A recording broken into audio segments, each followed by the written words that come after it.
espada comigo. Livro do profeta Ezequiel, capítulo de número 24, a partir do versículo de número 10.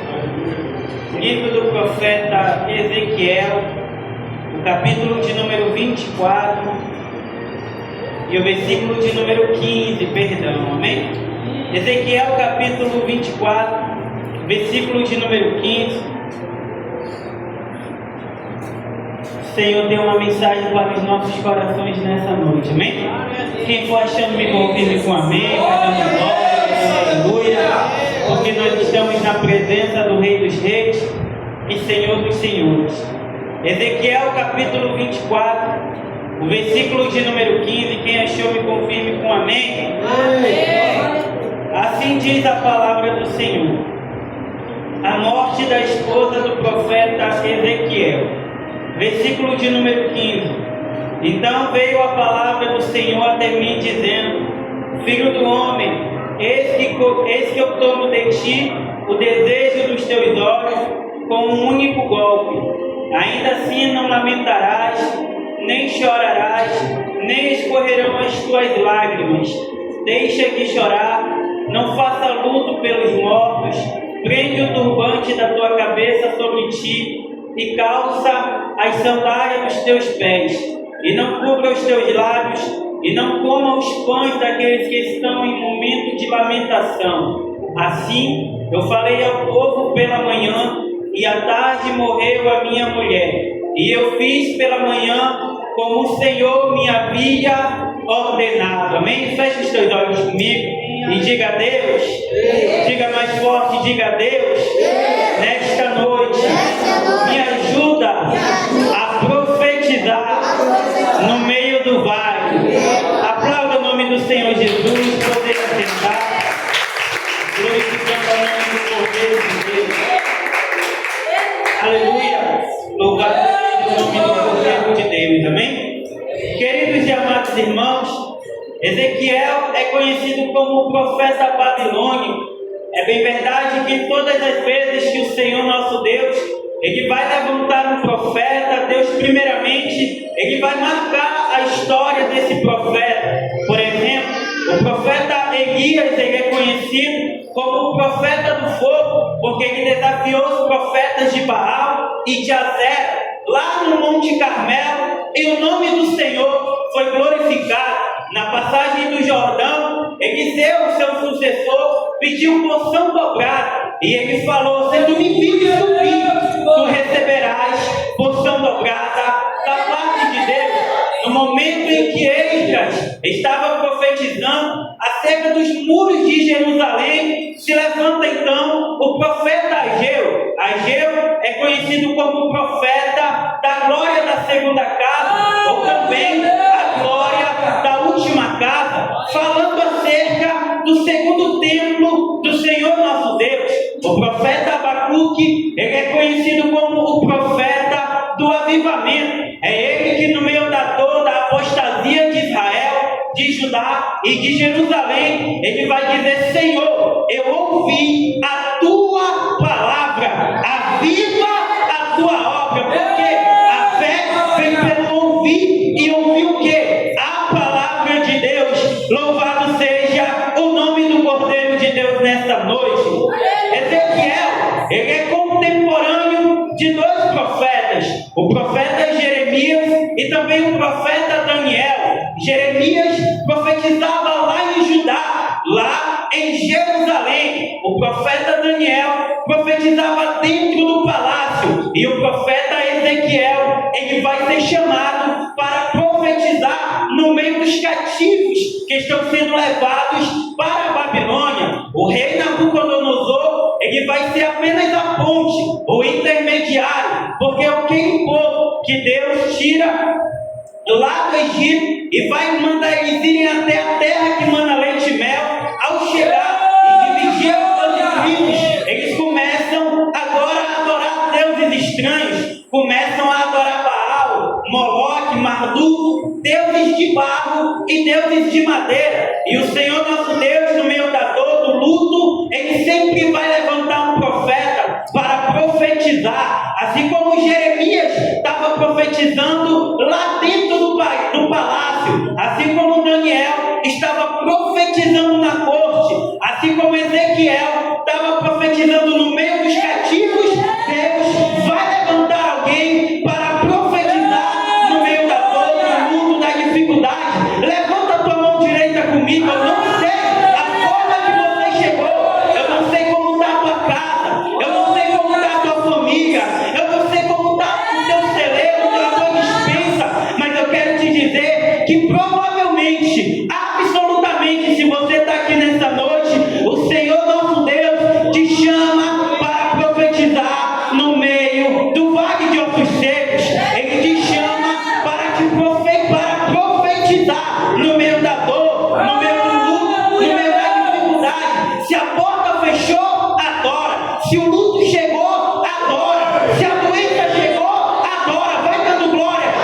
ministério sacerdotal, aos 25 anos de idade, ele ingressa na escola de sacerdote, para que aos 30 anos de idade, ele viesse exercer o seu ofício. Porém, o homem faz planos, o homem traça a rota, mas quem dá a última palavra é Deus. O pai de Ezequiel é Buzi. O nome Buzi significa castigado por Deus. Nós vamos entender que dentro da cultura judaica, nomes eram dados aos filhos de acordo com o que estavam vivendo os pais. Por exemplo, o meu próprio nome, o nome Mateus, significa presente de Deus. O nome Buzi significa castigado por Deus. Talvez em um momento caótico, em um momento de dor, Buzi cresce, ele olha todo o cenário, ele acredita que o Deus de Israel o abandonou. Agora ele vai ser pai, e ele coloca o nome do seu filho, Deus me fortalece, porque não é interessante aquilo que o teu pai passou, aquilo que a tua mãe passou, tudo aquilo que eles passaram, porém, é interessante aquilo que nós vamos fazer na nossa geração. Como já diria o apóstolo Pedro, nós somos uma geração eleita, nós somos um sacerdócio real, nós somos a nação santa, o povo escolhido de Deus. Porém, nós vamos entender que no momento em que nós estamos vivendo, nós precisamos principalmente entender, nunca esquecer daquele que nos fortalece no meio da dificuldade, no meio do deserto, no meio da aflição. É Deus quem nos fortalece, é Ele que te ajudou a chegar aqui nessa noite, é Ele que usa a boca do pregador para entregar uma palavra de vida, porque Ezequiel, ele é chamado no momento de dor, e no meio da dor ninguém quer profetizar, ninguém quer adorar. No meio da dor, o que a gente faz? Será que Deus me abandonou? Será que Ele não olha mais para mim? Será que Ele não olha mais para minha casa? Mas Deus te chama para profetizar. Louvado seja o nome do Cordeiro de Deus. No capítulo 2, ele vai dizer: e o Espírito do Senhor entrou em mim e me colocou de pé, porque ele estava caído, e ele foi chamado para profetizar. Todos os sacerdotes da época que adoravam ao Senhor nosso Deus estavam se vendendo, e não é diferente nos dias de hoje. Profeta que só prega aquilo que agrada ao homem, que não exorta mais, que fala das boas novas da salvação, que Deus é bom, mas que Ele também é justiça, que Ele perdoa, mas que também é necessário ter um verdadeiro arrependimento. Ezequiel é chamado no meio desse cenário. Prova mais é que no capítulo de número 8 do livro do profeta Ezequiel, ele vai dizer: e novamente eu fui arrebatado em espírito, e quando eu olhei, o Senhor me mostrou coisas inefáveis.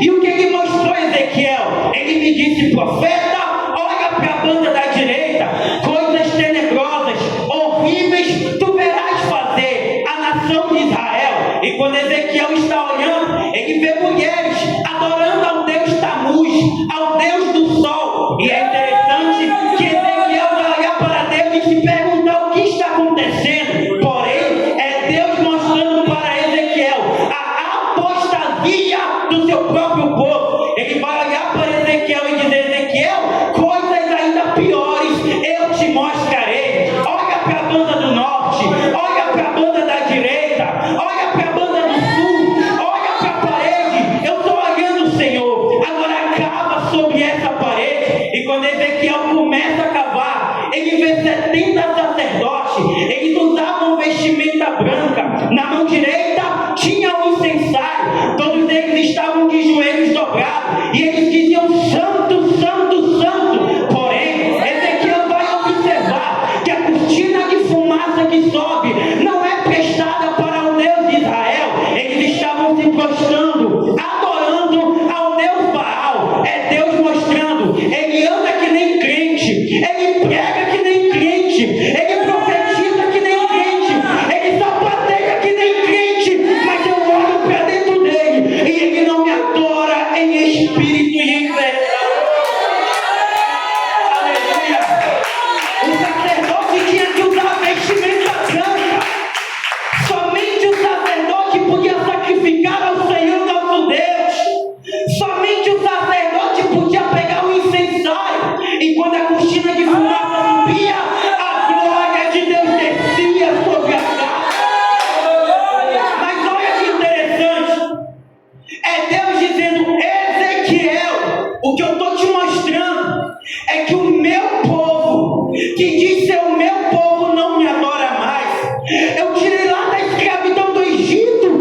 e me arrebatou novamente em espírito e me colocou no meio do pátio. O que é o pátio? É o tabernáculo de Deus.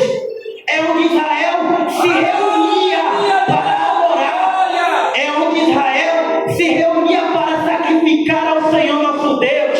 Porém, o que quebranta o coração de Ezequiel é Ezequiel dizer: com os meus olhos eu vi. O que é Ezequiel? A glória de Deus como uma fumaça subindo, subindo, subindo e saindo do templo. Sabe o que Ezequiel está dizendo? A glória de Deus saiu da casa. A glória de Deus abandonou Israel. A glória de Deus abandonou Judá. A glória de Deus abandonou Jerusalém. Por quê?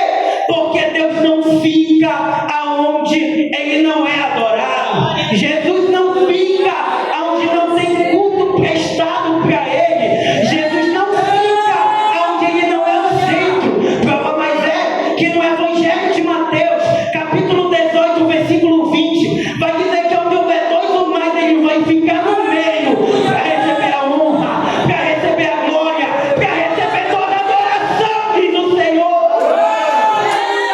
E se a nação não está adorando, Deus vai embora.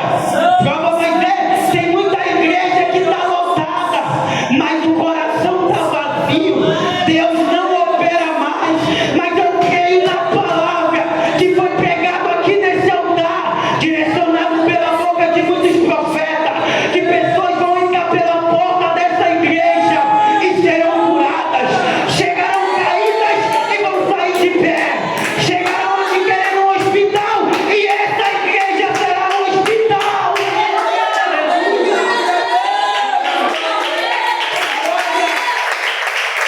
Eu estou sentindo a presença dele agora.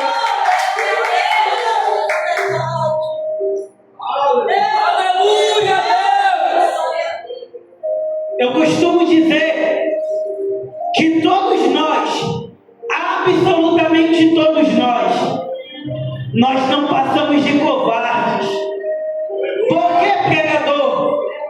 Tem muita gente que quer ser igual os levitas, carregar a arca da aliança, carregar a presença de Deus, mas quando a prova vem, ele abandona o ato. E diz o texto: aquele que coloca a mão no arado, pensando em olhar para trás, não é indigno da glória de Deus. Tem muitos que se dizem profeta, mas não aguentariam passar pela metade do que passaram os heróis da fé. Pregador, prova para mim, eu provo. Ezequiel capítulo 24, o versículo de número 15, o texto que eu li como base. É interessante, Ezequiel é conhecido como um profeta que profetiza no meio do vale. Porém, menos de um mês se passa para que ele venha profetizar no meio do vale. E o que é que acontece? O Senhor vem e diz uma palavra pesada para ele. Que palavra é essa, pregador? Ezequiel, apenas com um único golpe eu tirarei a delícia dos teus olhos. Em outras palavras, eu tirarei a tua auxiliadora. Em outras palavras, eu vou tirar de ti a tua mulher. Imagina você aqui nessa noite, você que tem uma noiva ou noivo, você que é casado, você que profetiza, você que prega, você que adora em espírito e em verdade. Você profetiza dizendo: assim diz o Senhor, a porta vai se abrir, mas a porta para você está fechada. Você profetiza: assim diz o Senhor, Ele vai visitar a tua casa e volta a providência para a tua.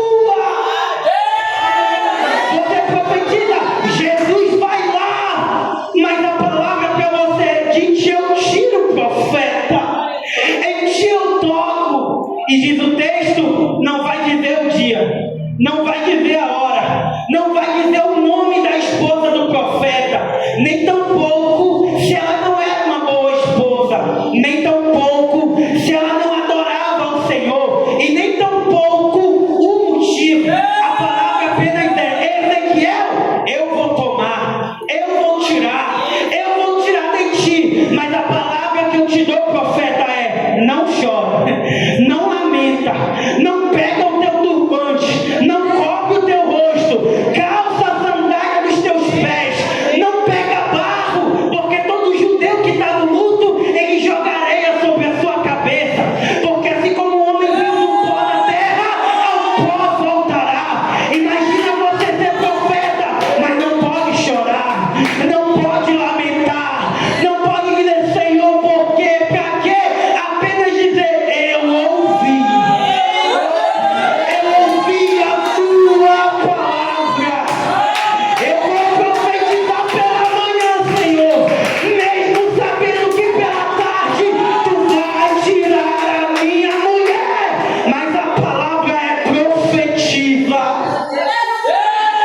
Porque tem muito verdadeiro profeta ainda no meio desse povo. Elias estava lá na caverna dizendo: Senhor, só tem eu, tem não. Tem 700 que não se dobraram a Baal e nem aos caprichos de Jezabel. E é aqui que eu queria chegar. Ezequiel capítulo 37, texto muito bonito, tem louvor, tem canção. A palavra do Senhor veio a mim e me puxou pelos cabelos, está no texto. Ezequiel não queria ir para o vale, e ninguém quer ir para o vale, porque muitas das vezes o vale assusta. Os ossos estão sequíssimos, parece que não tem vida, parece que não tem esperança, parece que não tem mais nada a ser feito. Mas se Deus coloca o profeta no meio do vale, isso aqui é forte. Se Deus coloca o profeta no meio do vale, é para que o profeta venha entender: se depender de mim não acontece nada, se for pelo esforço da minha mão não acontece nada. Assim como Ezequiel vai dizer, assim como Deus vai olhar para Ezequiel e dizer: Ezequiel, porventura pode reviver esses ossos? E Ezequiel dizer: Senhor, tu sabes. Não é que o profeta é fraco, não é que o profeta não tem fé, é o profeta dizendo: Senhor, o que depender de mim vai continuar assim, mas mediante a tua palavra, oh glória. O Senhor está aqui nessa noite. Ei, profeta, abre a tua boca e profetiza nesse vale. Oh, glória. Deus está visitando lá, varão. Deus manda nessa noite tu te colocar de pé e profetizar. Tu pode dizer igual Jeremias: Senhor, eu não passo de uma criança, mas o Senhor manda dizer: eu te chamei, tu és o meu profeta. Abre a tua boca e profetiza, e levanta-se-á um poderoso exército, e todos saberão que há Deus, que há Deus, que há Deus em Israel. Quem está entendendo a mensagem, diga glória a Deus. Quem está entendendo a mensagem, diga aleluia. Quem está entendendo, diga fala, Jesus. Muitas pessoas chegaram nessa noite se arrastando, não queria, podia estar em qualquer lugar, mas assim como o apóstolo Pedro, acharam que eu não ia dar um jeito de colocar ele na mensagem, né? Assim como o apóstolo Pedro disse: Senhor, para quem eu irei, se somente tu tens as palavras de vida? Assim como o louvor diz: ainda que para te servir eu tenha que chorar, porque profeta também passa pelo vale, profeta também vai para o deserto, mas o deserto não é lugar de morte. Prova mais é, Israel está no deserto, ele manda a nuvem de glória de dia, e ele manda a coluna de fogo durante a noite. Tem profeta que está no vale, aos olhos humanos, aos olhos da medicina, não tem jeito, não tem esperança, não há nada mais a ser feito, mas mediante